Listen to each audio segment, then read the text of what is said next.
Hello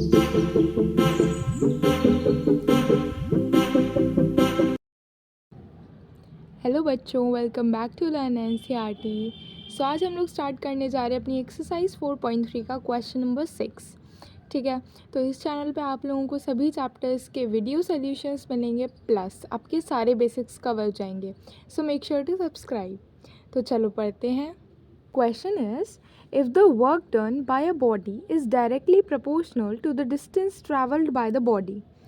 क्या बोल रहा है कि किसी बॉडी का वर्क डन, देखो ये फिजिक्स का क्वेश्चन है, मैथ्स में गलती से दे दिया। ठीक है, तो क्या कह रहा है कि किसी भी बॉडी के द्वारा जो वर्क किया गया है, किसी बॉडी ने किसी दूसरी बॉडी पर या किसी और ऑब्जेक्ट पर वर्क जो किया है वो किसके डायरेक्टली प्रोपोर्शनल होता है? डिस्टेंस ट्रैवल्ड के।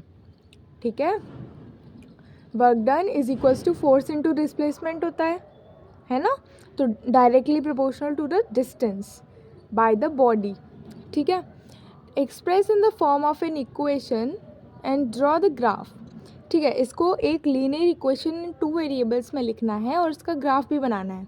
Bye taking force as 5 units, तो फोर्स को कितना लेना है? फोर्स को 5 यूनिट्स लेना है।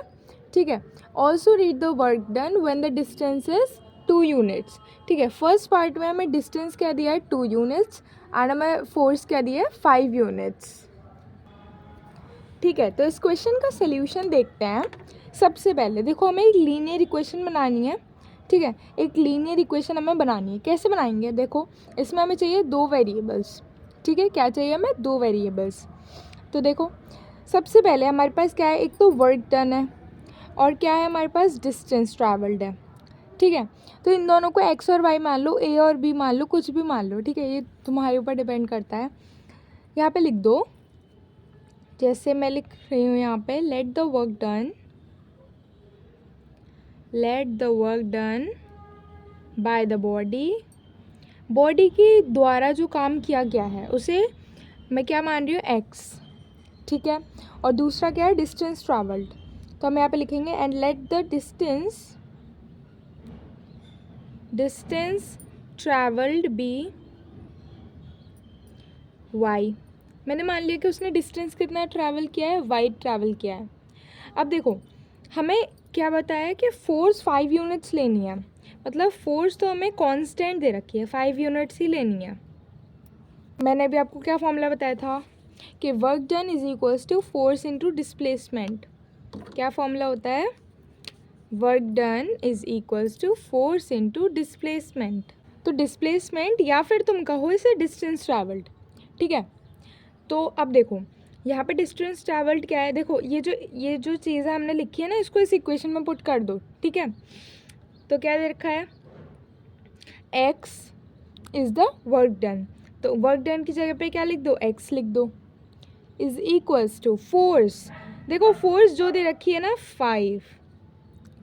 ठीक है, और फिर डिस्टेंस ट्रैवल्ड कितना है? वाई, तो इसकी जगह पे 5 वाई लगा दो, तो x is equals to 5 y is your equation.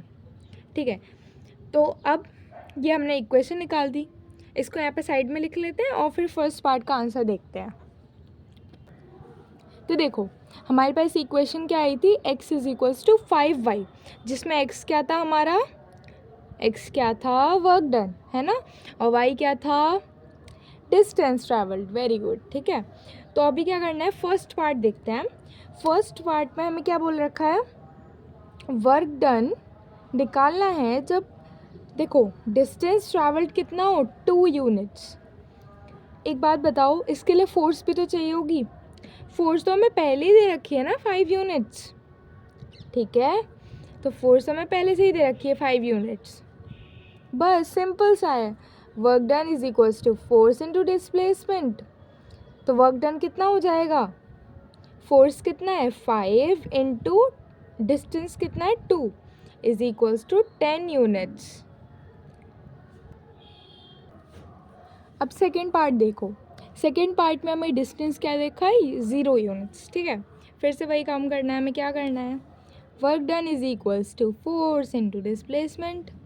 ठीक है, तो वर्क डन कितना हो जाएगा? फोर्स कितना दे रखा है? 5 यूनिट्स, मल्टीप्लाइड में डिस्टेंस, देखो डिस्टेंस क्या दे रखा है? 0 यूनिट्स।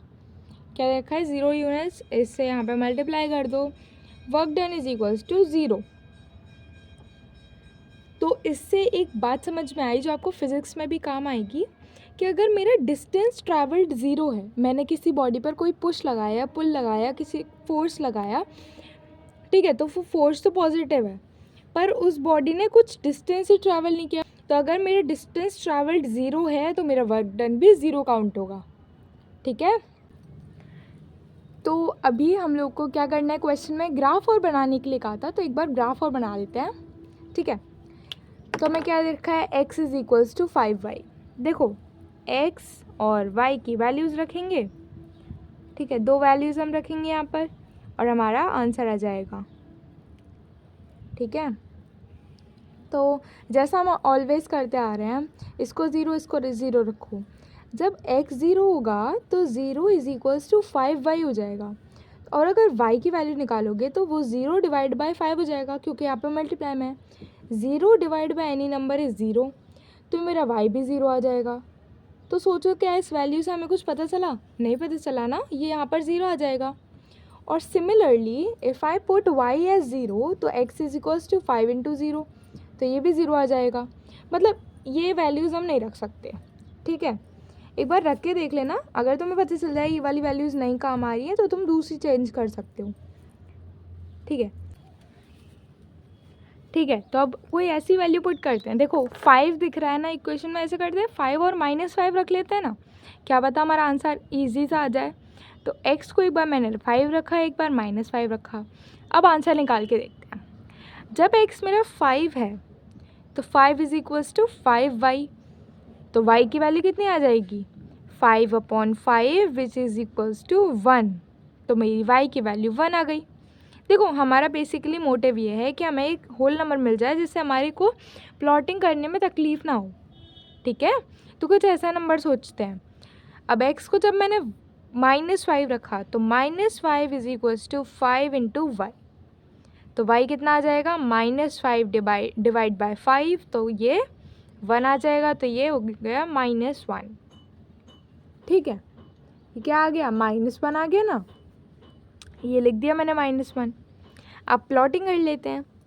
जब मेरा x 5 है, जब मेरा x 5 है, मतलब ये वाले पॉइंट साइड मैंने लिखे नहीं, 1 2 3 4 5, ठीक है, मेरा जब x 5 है तो मुझे y क्या मिल रहा है, 1।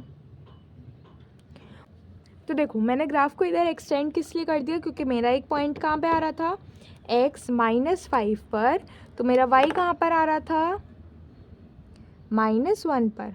तो मतलब इन दोनों को ज्वाइन करोगे तो ये वाला कोऑर्डिनेट मिलेगा। ठीक है, इसको ज्वाइन करो इधर से, इसको ज्वाइन करो, और ऐसे ही इसको ज्वाइन करो और इसको ज्वाइन करो, तो यहाँ पर कहीं मिलेगा। इन दोनों पॉइंट्स को कर देते हैं ज्वाइन, ओरिजिन से पास हो जाएगी लाइन और हमारा ग्राफ मिल जाएगा हमें। कर लेते हैं। तो ठीक है, मैंने इस तरीके से क्या कर दी, लाइन ड्रॉ कर दी। अब ये वाला हमारा ग्राफ क्या है, x is equals to 5y। यहाँ पे लिख देते हैं इस पॉइंट का कोऑर्डिनेट क्या है। देखो x पे 5 है तो x पे 5 लिख दिया, और y पे क्या है, 1। ठीक है, यहाँ पर x पे क्या है, -5, और y पे क्या है, -1। इस तरीके से हमारा ग्राफ कंप्लीट हो गया है। और हाँ, अगर आप लोग वैल्यूज चेंज करोगे तो ये ग्राफ भी थोड़ा सा ऑल्टर कर सकता है, सो डोंट वरी। ठीक है, तो अभी हमने ये वाला क्वेश्चन ख़त्म कर लिया, अभी क्वेश्चन नंबर 7 करेंगे।